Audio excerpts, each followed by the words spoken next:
Hello दोस्तों, स्वागत है आपको अपने YouTube channel technical knowledge officer में।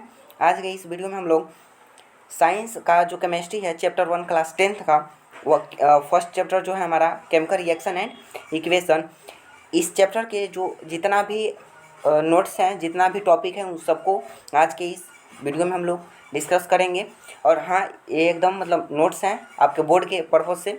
यदि आप इतना पढ़ लेते हैं तो आपके बोर्ड में एकदम 100 में 100 मार्क्स आ सकता है, कोई नहीं रोक सकता है। बस आपको इस वीडियो को अच्छे से देखना है। इसमें जितने भी नोट्स लिखे गए हैं उसको आपको अपने कॉपी पे लिख लेना है और इसे याद कर लेना है।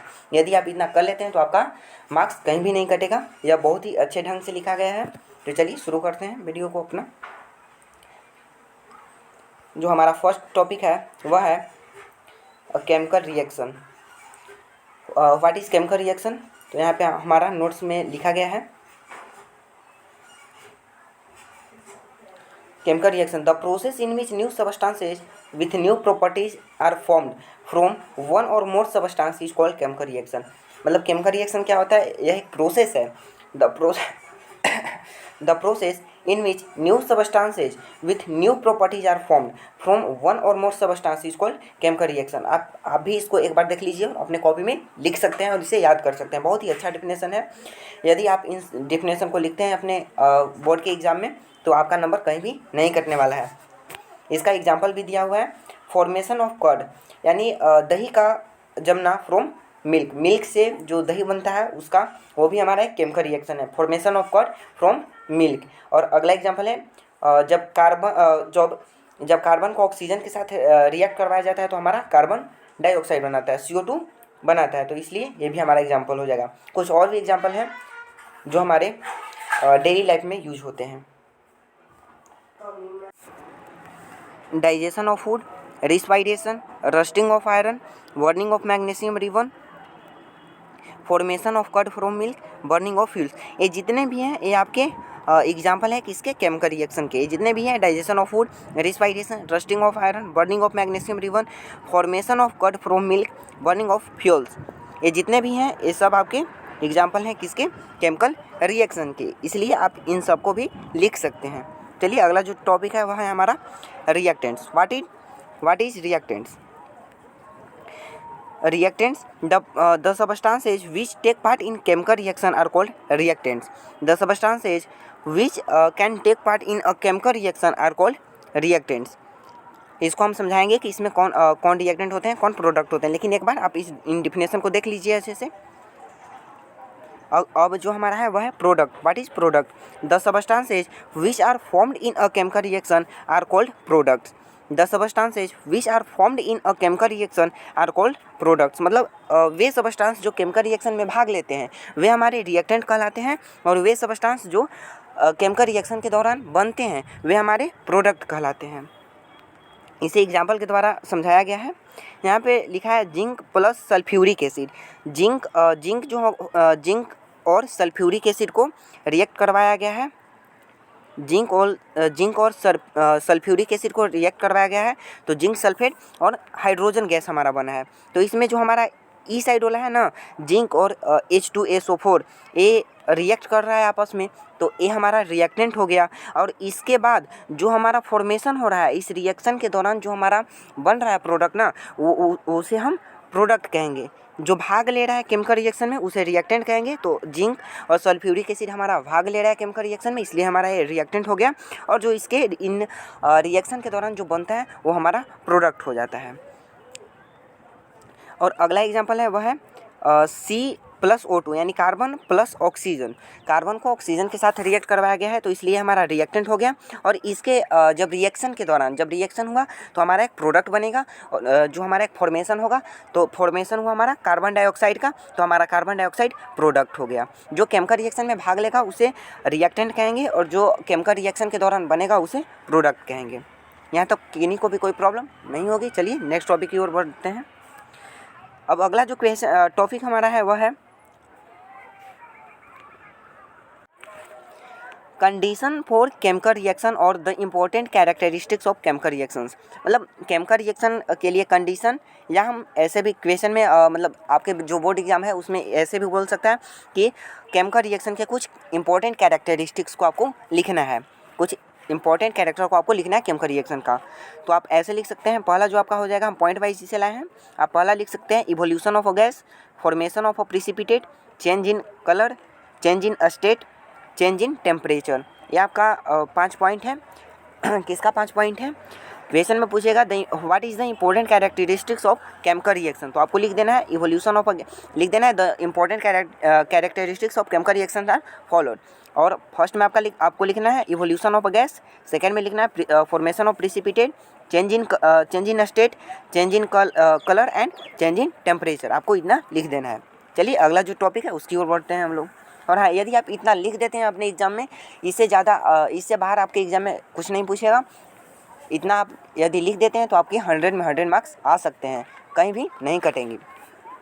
चलिए अगला जो हमारा टॉपिक है वह है representing of a chemical reaction, मतलब केमिकल रिएक्शन को रिप्रेजेंट कैसे किया जाता है। तो इसके दो तरीके हैं, वेज और रिप्रेजेंटिंग ऑफ केमिकल रिएक्शन। इसके दो तरीके हैं, एक वर्ड इक्वेशन के थ्रू हम इसको रिप्रेजेंट करते हैं केमिकल रिएक्शन को, और दूसरा जो है हमारा है वह केमिकल इक्वेशन है। पहला हमारा ये हो गया वर्ड इक्वेशन। वर्ड इक्वेशन के थ्रू हम केमिकल रिएक्शन को रिप्रेजेंट करते हैं। दूसरा जो हमारा है वह केमिकल इक्वेशन है। केमिकल इक्वेशन के थ्रू भी हम केमिकल रिएक्शन को रिप्रेजेंट करते हैं। तो हम वर्ड इक्वेशन के थ्रू कैसे लिखते हैं, मतलब जैसे हम लिखते हैं ना, जिंक को जब हम सल्फ्यूरिक एसिड के साथ रिएक्ट करवा रहे हैं तो हम यहाँ पे डायरेक्ट लिख सकते हैं जिंक प्लस सल्फ्यूरिक एसिड, और फिर बनेगा जिंक सल्फेट और हाइड्रोजन गैस। तो हम ये जो हमारा हो गया, ऐसे यदि हम लिखते हैं वर्ड में लिखते हैं जिंक प्लस सल्फ्यूरिक एसिड, ये जो आपको दिखाई दे रहा है ये हमारा वर्ड इक्वेशन हो गया। लेकिन इसी को हम केमिकल इक्वेशन के थ्रू यदि लिखना चाहें तो उसे हम ऐसे लिख सकते हैं। यदि इसी को हमें केमिकल इक्वेशन के थ्रू लिखना होगा तो इससे जिंक को हम Zn से डिनोट करते हैं, इसलिए Zn लिख दिए। सल्फ्यूरिक एसिड का फॉर्मूला H2SO4 होता है, तो इसको हम लिख दिए फॉर्मूला के तहत। और मतलब इसमें ये दोनों जो हमारा जिंक और सल्फ्यूरिक एसिड रिएक्ट करेगा तो हम बनाएगा जिंक सल्फेट और हाइड्रोजन गैस बनाएगा। तो ये जिंक सल्फेट को हम फॉर्मूला के तहत सैम्बल्स के थ्रू इसको ऐसे लिख देते हैं। तो ये हमारा केमिकल इक्वेशन हो गया और ये हमारा वर्ड इक्वेशन हो गया था। अगला जो टॉपिक है, और हाँ यहाँ पे हम ये भी मतलब कह सकते हैं कि ये जो हमारा इधर वाला है जो रिएक्ट कर रहा है वो हमारा रिएक्टेंट हो गया, जो फॉर्मेशन जिसका हो रहा है वो हमारा प्रोडक्ट हो गया। अगला जो हमारा टॉपिक है वह है chemical equation. What is chemical equation? Chemical equation क्या है? Chemical equation is the symbolic representation of chemical reaction in the form of symbols and formula with mention of physical state. मतलब देखिए इसको समझते हैं हम लोग। केमिकल इक्वेशन क्या है? केमिकल इक्वेशन एक सिंबॉलिक रिप्रेजेंटेशन है केमिकल रिएक्शन का। मतलब केमिकल रिएक्शन को यदि सिंबल के थ्रू कहीं पे भी रिप्रेजेंट किया गया है, chemical equation is the symbolic representation of chemical reaction. Chemical reaction का जो सिंबॉलिक रिप्रेजेंटेशन है वही हमारा केमिकल इक्वेशन है। और इसको हम कैसे लिखते हैं? In the form of symbols and formula with mention of physical state. मतलब फिजिकल स्टेट को भी यदि हम लिख देते हैं तो यही सब मतलब इन्हीं सब को हम केमिकल इक्वेशन कहेंगे। एक बार फिर से हम देख लेते हैं केमिकल इक्वेशन क्या है। एक chemical equation is the symbolic representation of chemical reaction in the form of symbols and formula with mention of physical state. कैसे? तो चलिए इसको हम देखते हैं। जैसे आयरन है, आयरन को हम वाटर के साथ रिएक्ट करवाएं। आयरन जो है, आयरन को हम वाटर के साथ रिएक्ट करवाएं तो ये हमारा बना देगा आयरन ऑक्साइड या फेरस ऑक्साइड और हाइड्रोजन गैस। आप सोच रहे होंगे कि आयरन के पहले 3 क्यों लिखा है, वाटर के पहले H2O के पहले 4 क्यों लिखा है? तो ये बैलेंस किया हुआ है इसलिए लिखा हुआ है। तो देखिए केमिकल इक्वेशन क्या होता था? A chemical equation is the symbolic representation of chemical reaction in the form of symbols and formula with mention of physical state. मैं कोशिश करूँगा कि आपको इस वीडियो के को देखते देखते ही आपको याद हो जाए। यदि थोड़ा बहुत याद नहीं हुआ रहेगा तो आप इस नोट्स को आप लिख लीजिएगा और इसको एक बार अपने कॉपी पे देखिएगा, एक बार 2 बार पढ़िएगा तो एकदम बहुत ही ईजिली तरीके से याद हो जाएगा। बहुत ही अच्छा लैंग्वेज में, बहुत ही ईजिली लैंग्वेज में लिखा गया है। बहुत सारे टीचरों का योगदान है इस नोट्स के लिए। तो देखिए आयरन जो है यहाँ पे आयरन रिएक्ट कर रहा है वाटर के साथ, तो आयरन के साथ एस जो लिखा है ना, ये एस हमारा हो गया सॉलिड स्टेट। आयरन कैसा स्टेट में होता है? मतलब देखो सॉलिड के लिए हम यहाँ पे सॉलिड के लिए एस का इस्तेमाल करते हैं, एस सिंबल को। लिक्विड के लिए एल लिखते हैं। और एक्वस सॉल्यूशन यानी AQ आपको किसी भी रिएक्शन में दिखाई दे तो उसका मतलब होता है एक्वस सॉल्यूशन। चलिए, तो यहाँ पे हमारा लिखा हुआ है आयरन, तो आयरन के साथ एस है, तो ये हमारा हो गया सॉलिड, यानी आयरन सॉलिड स्टेट में जब यह रिएक्ट करेगा H2O के साथ, H2O के साथ जब रिएक्ट करेगा तो यहाँ पे एल होना चाहिए था, गलती से लिखा गया जी, यानी वाटर जो होता है वह हमारा लिक्विड स्टेट में होता है, इसलिए यहाँ पे एल होना चाहिए, गलती से जी लिखा गया है। और जो फिर यहाँ पे हमारा रिएक्शन के दौरान ये दोनों हमारा रिएक्टेंट हो गया, ये दोनों जो हमारा है ये रिएक्टेंट हो गया, और ये इधर जो बन रहा है ना इस रिएक्शन के दौरान वो हमारा प्रोडक्ट हो गया, यानी आयरन ऑक्साइड और हाइड्रोजन गैस। आयरन ऑक्साइड, तो आयरन ऑक्साइड गैस मतलब किस रूप में होता है, तो सॉलिड स्टेट में होता है, और हाइड्रोजन गैस हमारा गैस स्टेट में होता है, इसलिए हमारा हो गया। यानी इन सबको जो इक्वेशन के थ्रू दिखाए हैं हम केमिकल रिएक्शन को ना, किसी भी इक्वेशन के थ्रू यदि हम केमिकल रिएक्शन को दिखलाते हैं तो हमारा केमिकल इक्वेशन हो जाता है। चलिए आगे बढ़ते हैं हम। हमारा अगला जो टॉपिक है वह है कैटेगरी ऑफ केमिकल इक्वेशन, मतलब केमिकल इक्वेशन का कैटेगरी। तो इसको दो कैटेगरी में बांटा गया, एक बैलेंस केमिकल इक्वेशन, दूसरा अनबैलेंस केमिकल इक्वेशन। पहला हमारा क्या है, बैलेंस केमिकल इक्वेशन है, दूसरा हमारा अनबैलेंस केमिकल इक्वेशन है। चलिए अब हम बैलेंस केमिकल इक्वेशन को देखते हैं क्या होता है। Balance chemical equation, what is balance chemical equation? आपके एग्जाम में पूछ सकता है कि difference between balance chemical equation and non unbalance chemical equation. तो आपको लिख देना है बैलेंस केमिकल इक्वेशन में क्या होगा। A balance chemical equation occurs when the number of atom involve in the reactant side is equal to the number of atom in the product side.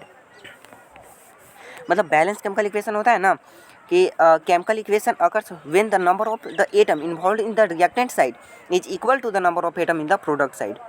मतलब balance chemical equation में जितना balance chemical equation में atom का जितना number रहेगा reactant side में उतना ही number रहेगा प्रोडक्ट साइड में। मतलब जितना इधर,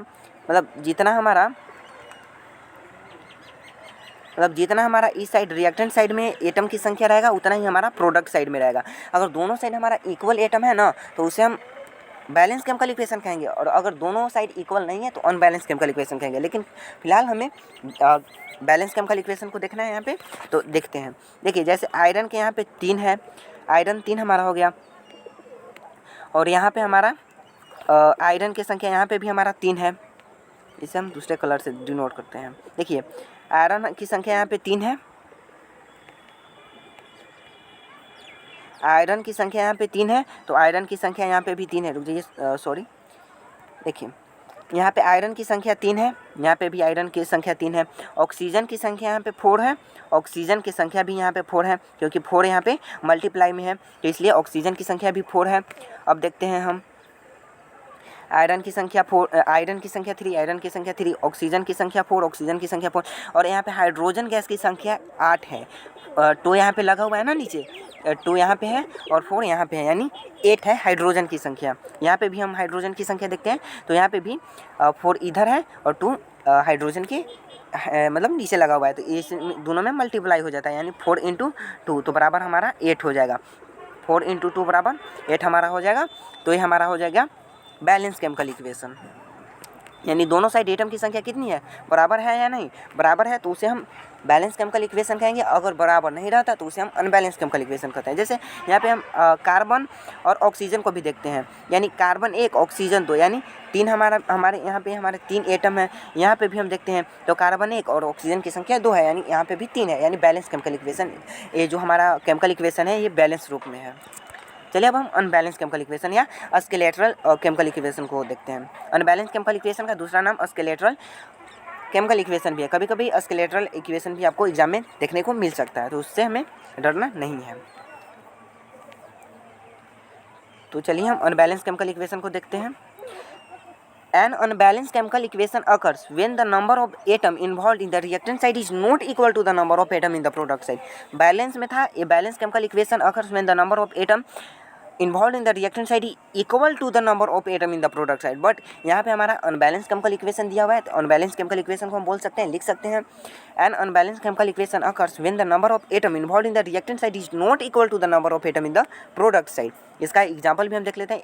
उम्मीद है कि आपको केमिकल इक्वेशन का जो 2 कैटेगरी है बैलेंस केमिकल इक्वेशन और अनबैलेंस केमिकल इक्वेशन दोनों आपको समझ में आ गया होगा। बैलेंस केमिकल इक्वेशन में है कि दोनों साइड रिएक्टेंट और प्रोडक्ट साइड दोनों साइड एटम का जो नंबर होगा वो बराबर होगा, इक्वल होगा।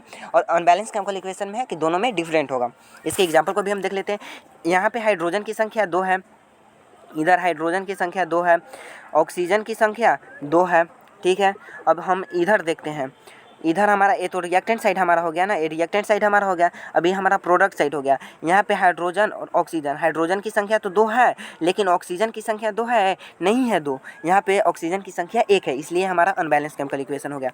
सेम यहाँ पे नाइट्रोजन और हाइड्रोजन का भी रिएक्शन करवाया गया है तो अमोनिया का फॉर्मेशन हुआ है। तो यहाँ नाइट्रोजन की संख्या 2 है, हाइड्रोजन की संख्या भी 2 है, लेकिन प्रोडक्ट साइड नाइट्रोजन की संख्या 1 है और हाइड्रोजन की संख्या 3 है। ये हमारा केमिकल बैलेंस केमिकल इक्वेशन नहीं है, ये हमारा अनबैलेंस केमिकल इक्वेशन है। उम्मीद है आपको समझ में आ गया होगा। चलिए नेक्स्ट टॉपिक की ओर बढ़ते हैं। अगला जो हमारा है कि अब why do balance chemical equation, मतलब बैलेंस केमिकल इक्वेशन को बैलेंस करना क्यों जरूरी है। मतलब क्वेश्चन में बार बार पूछता है, बहुत बार क्वेश्चन में पूछा गया है कि why do balance chemical equation, मतलब केमिकल इक्वेशन को बैलेंस करना क्यों आवश्यक है, क्यों मतलब जरूरी है। तो देखिए, chemical equation need to be balanced in order to satisfy the law of conservation of mass which state that in a chemical reaction mass can neither be created not be destroy. इसको हम एक बार फिर से मतलब पढ़ देते हैं। Chemical equation need to be balanced in order to satisfy the law of conservation of mass which state that in a chemical reaction mass can neither be created not be destroy.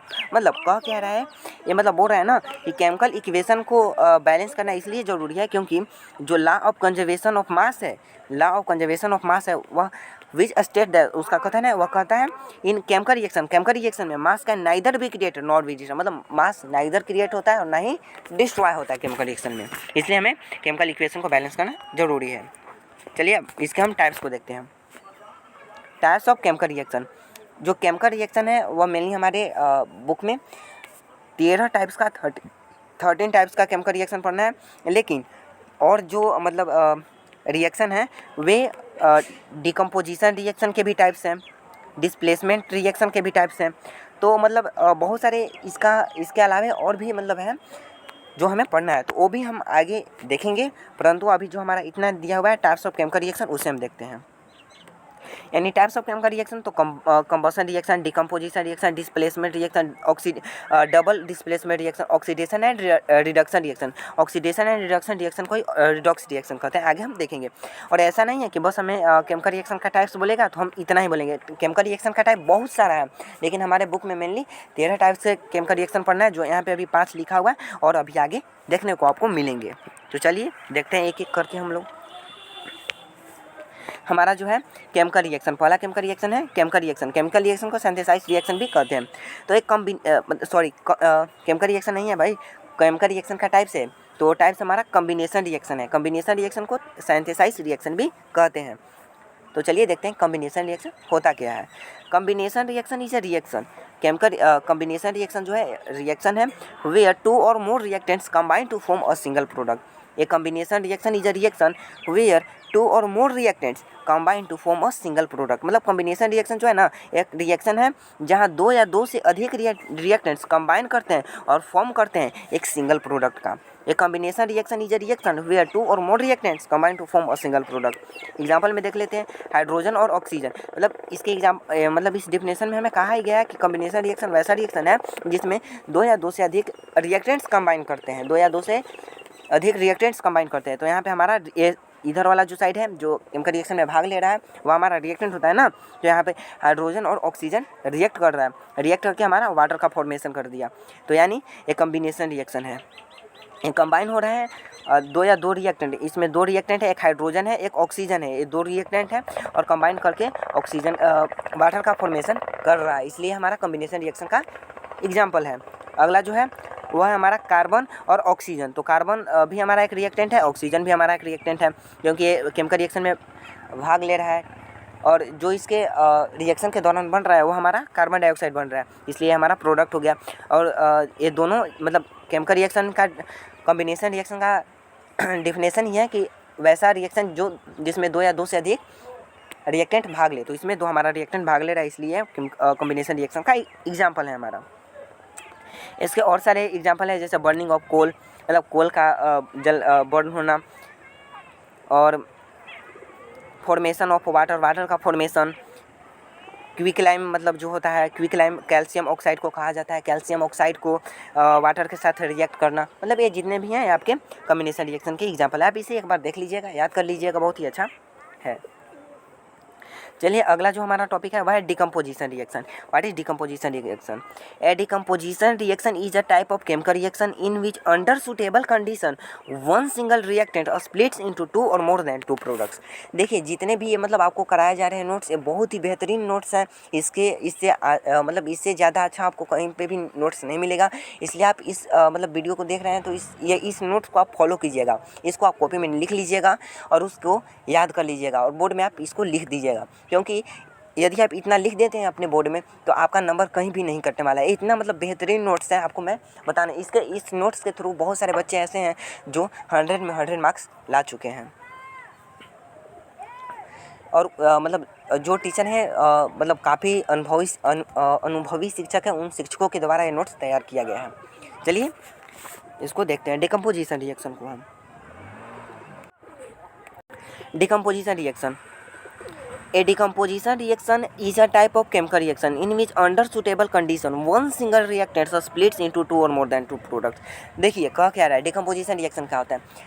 Decomposition reaction वैसा reaction होता है जिसमें मतलब कोई special condition में, कोई special condition में, suitable condition में एक रिएक्टेंट जो होता है ना वो स्प्लिट कर जाता है, टूट जाता है दो या दो से अधिक प्रोडक्ट में। मतलब डिकम्पोजिशन रिएक्शन में क्या होगा कि कोई एक रिएक्टेंट होगा, लेकिन जब वह मतलब कोई स्पेशल कंडीशन में, सूटेबल कंडीशन में वह टूट जाएगा, स्प्लिट कर जाएगा दो या दो से अधिक प्रोडक्ट में, उसी को हम डिकम्पोजिशन रिएक्शन कहेंगे। जैसे यहाँ पे कैल्शियम कार्बोनेट है, कैल्शियम कार्बोनेट है जो एक कैल्शियम ऑक्साइड और कार्बन डाइऑक्साइड में टूट रहा है, तो ये हमारा डिकम्पोजिशन रिएक्शन का एग्जाम्पल है। जैसे कैल्शियम कार्बोनेट जो है ना ये हमारा रिएक्टेंट है, ये हमारा कैल्शियम कार्बोनेट जो है वो हमारा रिएक्टेंट है, लेकिन यह स्पेशल कंडीशन में जब हम इसको हीट दे रहे हैं ना तो ये दो या दो से अधिक प्रोडक्ट में टूट जा रहा है। इसलिए हमारा किसका उदाहरण हो गया? ये हमारा उदाहरण हो गया डिकम्पोजिशन रिएक्शन का। जब हम कैल्शियम कार्बोनेट को हीट के प्रेजेंस में ब्रेक डाउन करते हैं तो हमारा कैल्शियम ऑक्साइड और कार्बन डाइऑक्साइड में टूट जाता है, इसलिए हमारा ये डिकम्पोजिशन रिएक्शन का एग्जांपल है। एक और एग्जांपल है फेरस ऑक्साइड। जब फेरस सल्फेट को हम मतलब FeSO4 को जब हम हीट देते हैं ना तो ये हमारा Fe2O3 मतलब फेरस ऑक्साइड, आयरन ऑक्साइड या सोडियम तो ये जो है सल्फर डाइऑक्साइड और SO3 में टूट जाता है, इसलिए हमारा ये हो जाएगा डबल डिकम्पोजिशन रिएक्शन का एग्जांपल। चलिए अब डिस्प्लेसमेंट रिएक्शन को हम देखते हैं। What is displacement reaction? Displacement reaction is a chemical reaction in which a more reactive element displaces a less reactive element from its compound is called displacement reaction. Displacement reaction is a chemical reaction, मतलब displacement reaction जो है ना एक chemical reaction है इन विच इसमें एक मोर reactive element जो होगा ना वह लेस रिएक्टिव एलिमेंट को डिस्प्लेस कर देगा, उसी को डिस्प्लेसमेंट रिएक्शन कहते हैं। एग्जाम्पल में आपको दिया हुआ है यहाँ पे, आप इसको देख लीजिएगा एग्जाम्पल को। अगला जो हमारा है वह है हमारा double displacement reaction. What is double displacement reaction? A double displacement reaction is a type of chemical reaction in which the exchange of ions taken place। मतलब जो डबल डिस्प्लेसमेंट रिएक्शन जो है ना हमारा, a double displacement reaction is a type of chemical reaction in which the exchange of ions taken place between the reactant to form new product. मतलब double displacement reaction में क्या होता है कि एक्सचेंज ऑफ आयंस होता है, जो ions है आयंस का एक्सचेंज होता है taken place between reactant to form new product. मतलब जैसे देखो यहाँ पे हमारा एग्जांपल भी दिया हुआ है Na2SO4 मतलब ये एक्वा सॉल्यूशन है, इसको BaCl2 के साथ जब रिएक्ट करवाया जाता है ना तो BaSO4 यानी जो हमारा Ba हो गया और A4 वाला हो गया प्लस 2NaCl मतलब ये जो बैलेंस किया हुआ है इसलिए टू लगाया गया है, तो फिर Na जो हमारा यहाँ पे है और Cl यहाँ पे है, मतलब एक्सचेंज एक्सचेंज किया आयंस का अपना, इनके पास जो इनका जो आयंस था उसको ये एक्सचेंज किया। क्योंकि डबल डिस्प्लेसमेंट रिएक्शन का जो हमारा डिफिनेशन है, double displacement reaction is a type of chemical reaction in which the exchange of ions taken place between the reactant to form new products. मतलब जो डबल डिस्प्लेसमेंट रिएक्शन है या type of chemical reaction का इनमें exchange of ions, यहाँ पे लिखा हुआ है एक्सचेंज ऑफ आयंस, आयंसों का एक्सचेंज करता है। तो देखिए यहाँ पे भी दिया हुआ है, जब Na2SO4 को BaCl2 के साथ रिएक्ट करवाया जाता है तो ये अपने मतलब है वही, बस अपने आयंस का एक्सचेंज कर लिया। जैसे BaSO4 यानी यहाँ पे SO4 को ला दिया और NaCl जो Na यहाँ पे था और Cl2 यहाँ पे था, उसको यहाँ ला दिया NaCl। और एग्जाम्पल है BaCl2 प्लस CuSO4 रहेगा वही, कंपाउंड वही रहेगा, बस अपना इसका जो आयंस है उसको एक्सचेंज कर देगा। जैसे BaCl2 प्लस CuSO4 है तो उसको बना दिया BaSO4, Ba हमारा यहीं पे रहा, यही वाला रहा, और SO4 ए वाला आ गया, और फिर CuCl2 यानी Cu और Cl2 मतलब है वही कंपाउंड, बस अपने आयंस का एक्सचेंज कर दिया। सेम उसी प्रकार जो हमारा ये एग्जाम्पल है ये भी उसी प्रकार है। CuSO4 को H2S के साथ रिएक्ट करवाया गया तो है वही, बस अपना मतलब जो कंपाउंड है आयंस है उसको चेंज कर लिया। Cu और एस हमारा ए वाला हो गया, और H2SO4 एक बार फिर से हम देख लेते हैं। जैसे सिर्फ इसके एक बार डिफिनेशन को हम देख लेते हैं फिर से। A double displacement reaction is a type of chemical reaction in which the exchange of ions taken place between the reactant to form new product। मतलब कंपाउंड वही रहेगा, बस इसका एक्सचेंज ऑफ आयंस हो जाएगा, आयंस का एक्सचेंज हो जाएगा, उसी को क्या कहेंगे, डबल डिस्प्लेसमेंट रिएक्शन कहेंगे हम। चलिए जो अगला हमारा रिएक्शन है उसको देखते हैं।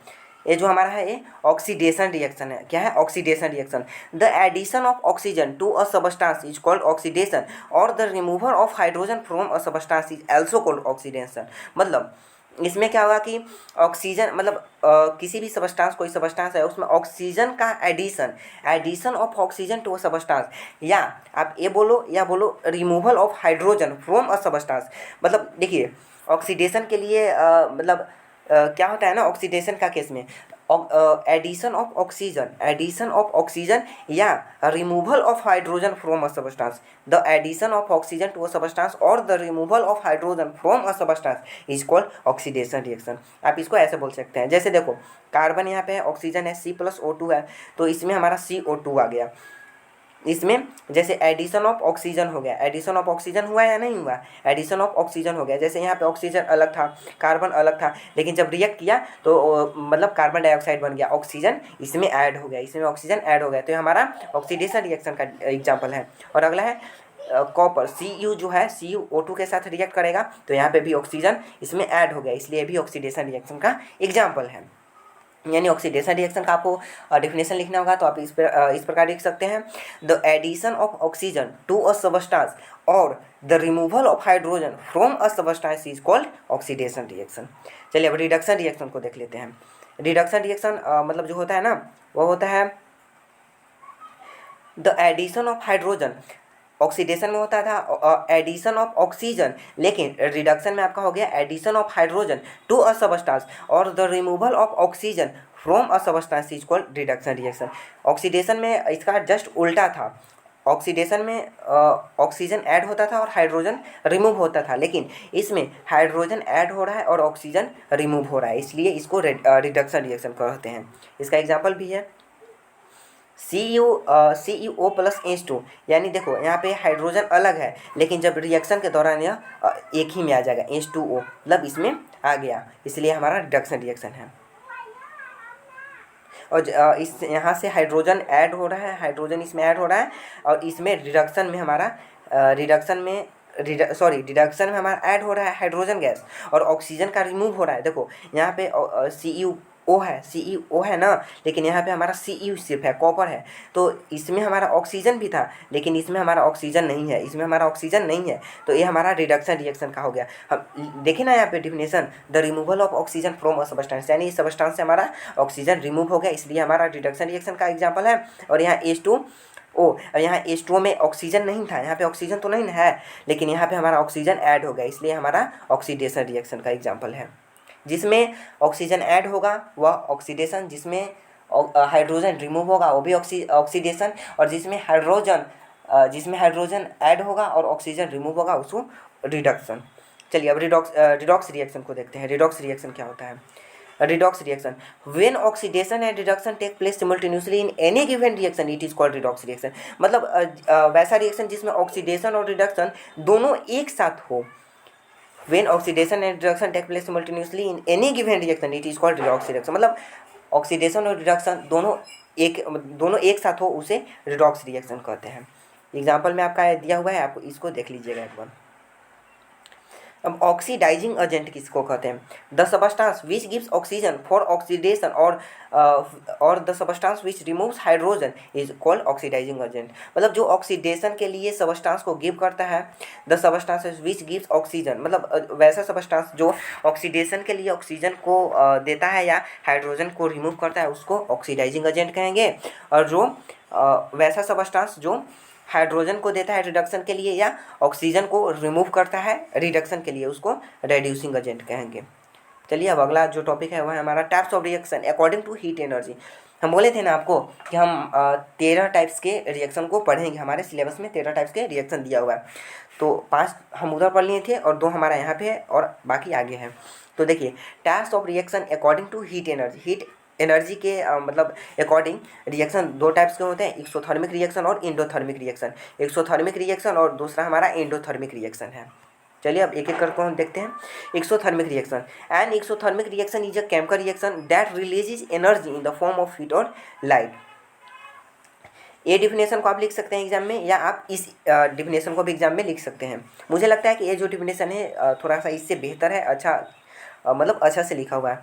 And exothermic reaction is a chemical reaction that involves the release of energy in the form of heat और लाइट। मतलब दोनों सेम ही डिफिनेशन है, बट लैंग्वेज का थोड़ा सा फर्क भी नहीं है ज़्यादा, आप कोई भी लिख सकते हैं एग्जाम में।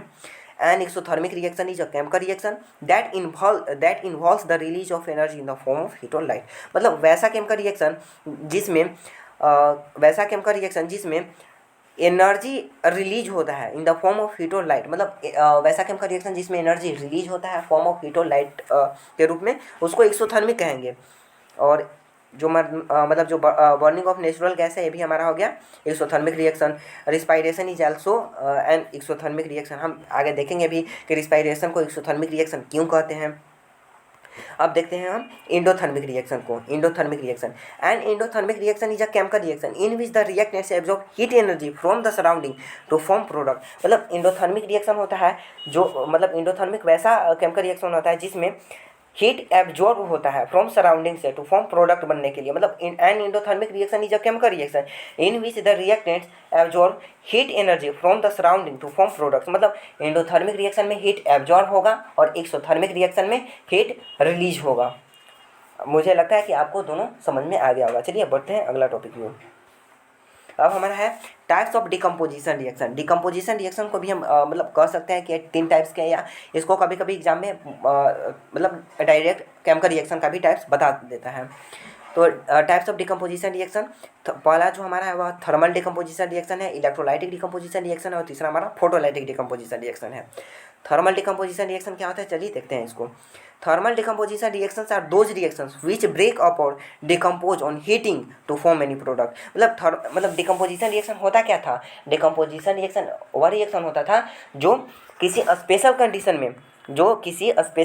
में स्प्लिट्स कर जाता था 2 या 2 से अधिक रिएक्टेंट्स में। मतलब decomposition reactions are those reactions in which under suitable condition one single reactant splits into 2 और more than 2 product is called decomposition reaction. मतलब डिकम्पोजिशन रिएक्शन में कोई एक रिएक्टेंट होता था, वह डिकम्पोज कर जाता था 2 या 2 से अधिक प्रोडक्ट में।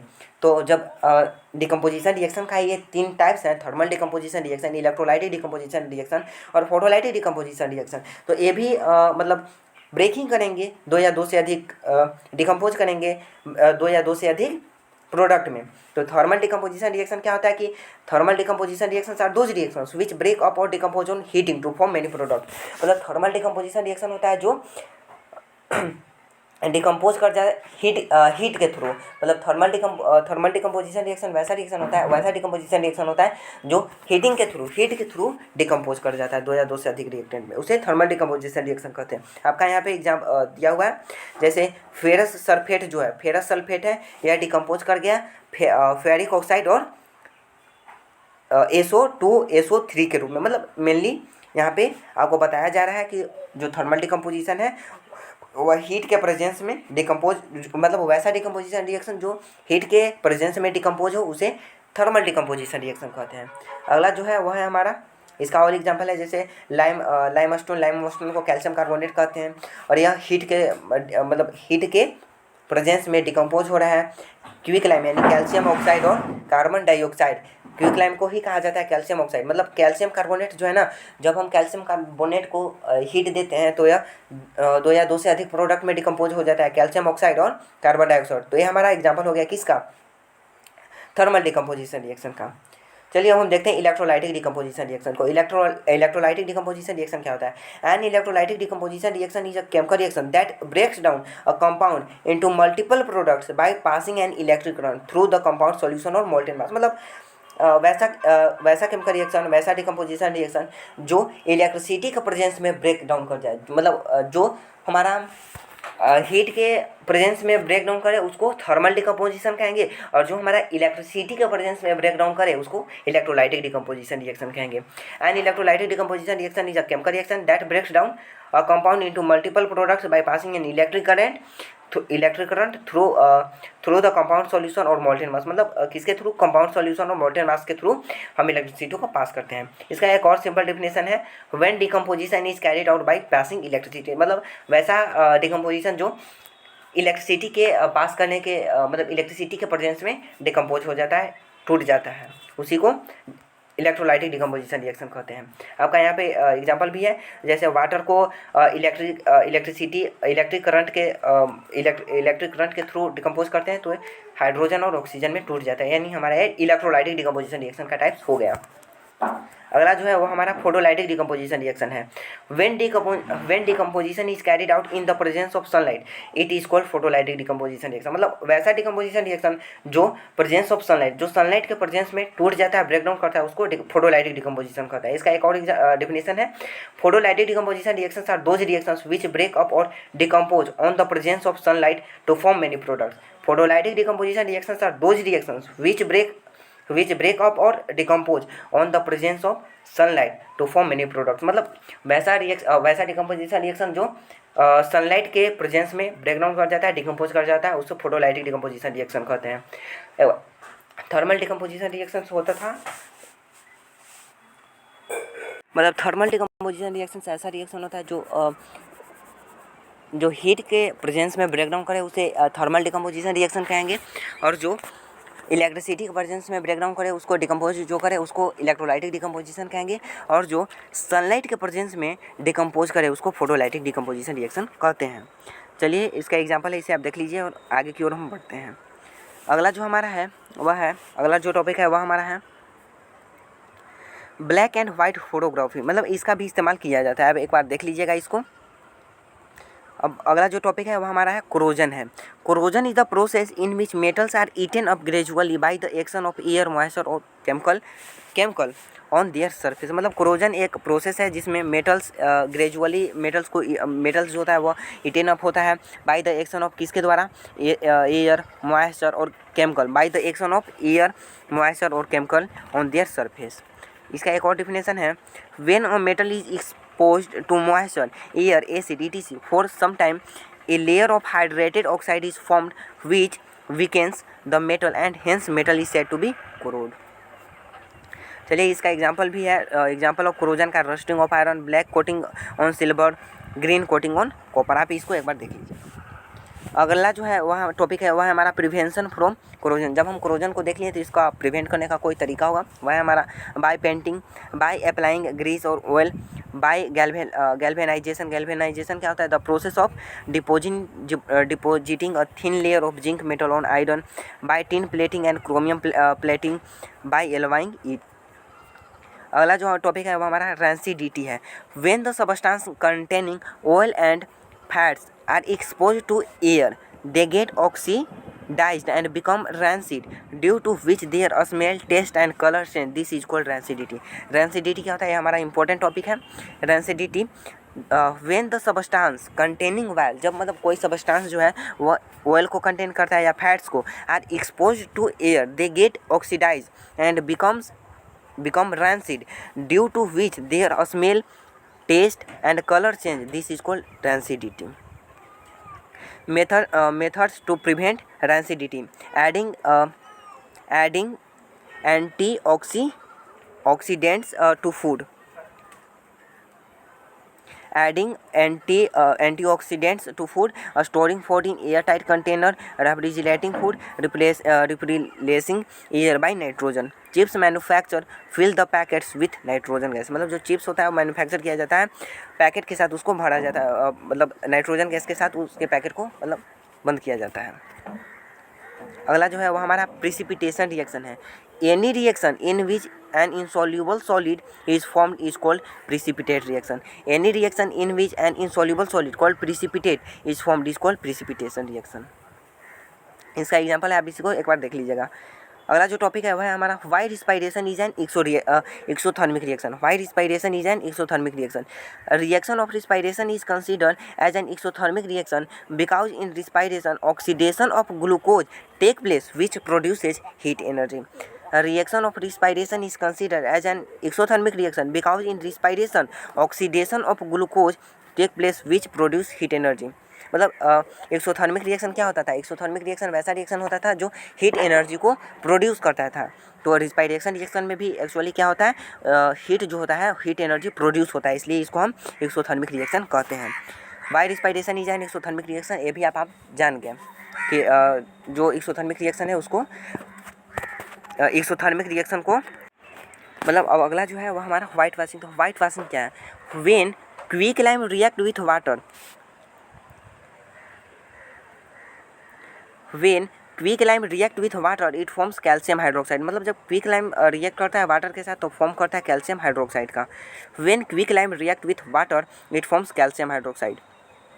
इसका एग्जांपल है calcium oxide plus water. Calcium oxide को जब रिएक्ट करवाया जाता है वाटर के साथ तो फॉर्मेशन कर देगा कैल्शियम हाइड्रोक्साइड का, जो एक्वस सॉल्यूशन है, जिसको स्लैक्ट लाइम भी कहा जाता है। आप इसको याद कर लीजिएगा, कैल्शियम ऑक्साइड को क्विकलाइम कहा जाता है और कैल्शियम हाइड्रोक्साइड को स्लैक्ट लाइम कहा जाता है।